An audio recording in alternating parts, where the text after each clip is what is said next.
कंबर district reporter नियाज़ हुसैन तुनियो जी report मूजिब कंबर जे इमाम बारगाह मोहल्ला जिले वासी पुरहत रसूल बख्श चांडियो घरवारी जी निकाह मथा निकाह कराइण खिलाफ़ सावरनि खिलाफ़ डिस्ट्रिक्ट प्रेस क्लब पहुंची एहतजाज रिकॉर्ड करायो आहे।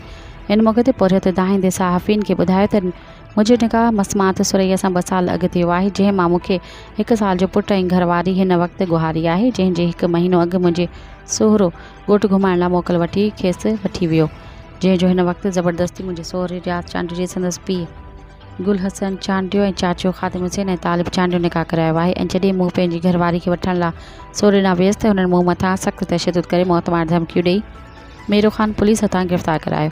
हुन चयो त मां इहा दाह पंहिंजे नेक मर्दनि खे बि ॾिनी, पर हिते को बि इन मामले में मुंहिंजी मदद न पियो करे। हुन DIG लाड़काणो ऐं SSP कंबर शहदाद कोर्ट खां मुतालबो कयो त मुंहिंजी घरवारी मासूम पुटु मूंखे वापसि ॾियारे मूंसां इंसाफ़ कयो वञे, न त ॿी सूरत में एहतजाज मां पाण मथां पेट्रोल हारे ख़ुदकुशी कंदसि।